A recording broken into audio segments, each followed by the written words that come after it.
എല്ലാവരും കൂടെ പോയി ഇദ്ദേഹത്തെ വിളിച്ചു. ഒന്നിറങ്ങി ഒരു ദീപം തെളിയിച്ചിട്ട് പോകണമെന്ന് പറഞ്ഞു. അപ്പൊ പുള്ളി വണ്ടിക്കകത്തിരുന്ന് ആദ്യം പറ്റൂല എന്നൊക്കെ എന്തൊക്കെയോ പറഞ്ഞു. പിന്നെ ശേഷം പെട്ടെന്ന് ഇദ്ദേഹം അങ്ങ് വയലന്റ് ആയി.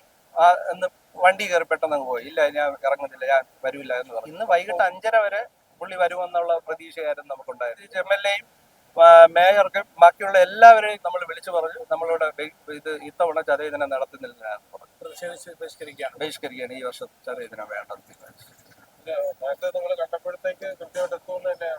നേരത്തെ നമ്മൾ പുള്ളിയെ കണ്ട് ഇതാണ്ട് പ്രസിഡന്റും ഞങ്ങൾ 4 പേരും പോയാണ് സംസാരിച്ചപ്പോഴത്തേക്ക് പുള്ളി പറഞ്ഞ ടൈമാണ് നമ്മൾ വെച്ചത്. 7 മണി എന്നുള്ളത് 6 മണിക്ക് വെക്കാൻ പറഞ്ഞു. ചെമ്പഴന്തിയിൽ 6:30 പോകണം അങ്ങനെ പറഞ്ഞു. അതിനുശേഷം നോട്ടീസ് ആയതിനു ശേഷം നോട്ടീസ് ഞങ്ങൾ അവിടെ എത്തിക്കുകയും ചെയ്തു. അപ്പോഴും അതിനുശേഷം എന്ത് നടന്നു? ഈ ഡയറിയിൽ എഴുതി വെച്ച കാര്യമാണ്. പിന്നെ ഡയറിയിൽ നിന്ന് ഇതെല്ലാം മാഞ്ഞു പോയ കാര്യമൊന്നും നമുക്കറിയത്തില്ല.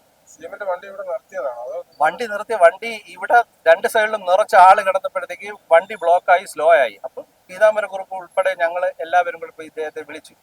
ഒന്നിറങ്ങി ഒരു ദീപം തെളിയിച്ചിട്ട് പോകണമെന്ന് പറഞ്ഞു. അപ്പൊ പുള്ളി വണ്ടിക്കകത്തിരുന്ന് ആദ്യം പറ്റൂല എന്നൊക്കെ എന്തൊക്കെയോ പറഞ്ഞു. പിന്നെ വണ്ടി സ്ലോ ആയപ്പോഴത്തേക്ക് ഇദ്ദേഹം ഇറങ്ങി ഞങ്ങളെല്ലാവരും ഫ്രണ്ടിൽ നിൽക്കുകയാണ്. അപ്പൊ വണ്ടിയിൽ നിന്ന് ഇറങ്ങിയതിന് ശേഷം പെട്ടെന്ന് ഇദ്ദേഹം അങ്ങ് വയലന്റ് ആയി. എന്ന് വണ്ടി കയറി പെട്ടെന്ന് അങ്ങ് പോയി. ഇല്ല, ഞാൻ ഇറങ്ങുന്നില്ല, ഞാൻ വരൂല എന്ന് പറഞ്ഞു. അപ്പം പോവുകയും ചെയ്തു. എന്തുകൊണ്ട് ഇങ്ങനെ സംഭവിച്ചു എന്നൊന്നും നമുക്ക് അറിഞ്ഞൂടാ. പക്ഷെ മുഖ്യമന്ത്രിയുടെ കൂടെ ഉള്ള വണ്ടിയിലുണ്ടായിരുന്ന ആള് ആദ്യമേ തറപ്പിച്ചു പറഞ്ഞു. ചെമ്പഴന്തി ആദ്യമേ തറപ്പിച്ചു പറഞ്ഞു, ഇവിടെ ലിസ്റ്റിലില്ല, ഞാൻ പറഞ്ഞില്ലേ ഇവിടെ ഇറങ്ങൂല. പുള്ളി അങ്ങ് തറപ്പിച്ചങ്ങ് പറയുകയാണ്. അപ്പോൾ മുഖ്യമന്ത്രി അതേ രീതിയിലാണ് വണ്ടിയിൽ നിന്നിറങ്ങിയും മുഖ്യമന്ത്രി വളരെ വയലന്റ് ആയിട്ടാണ് സംസാരിച്ചത്. നമ്മൾ ഞെട്ടിപ്പോയി. ഈ പറഞ്ഞ കോളേജിലുള്ള പിള്ളേർ പരസ്പരം അങ്ങോട്ടും ഇങ്ങോട്ടും വഴക്കൂടുന്ന അതേപോലത്തെ ഒരു ശൈലിയിൽ പുള്ളി പീതാംബരക്കുറുപ്പിനെ പോലെ ഉള്ള ഒരാള്, ഇത്രയും സീനിയർ ആയിട്ടുള്ള പുള്ളിയാണ് ഫ്രണ്ടിൽ നിൽക്കുന്നത്. ഇദ്ദേഹത്തിനെ വിളിക്കാൻ വേണ്ടി ചെന്നപ്പോൾ അദ്ദേഹത്തിന്റെ സെക്യൂരിറ്റി വലിച്ചെടുത്ത് ദൂരെ കൊണ്ട് കളഞ്ഞു. എത്രയും നടക്കാൻ പോലും വയ്യാത്തൊരു ആളാണ്.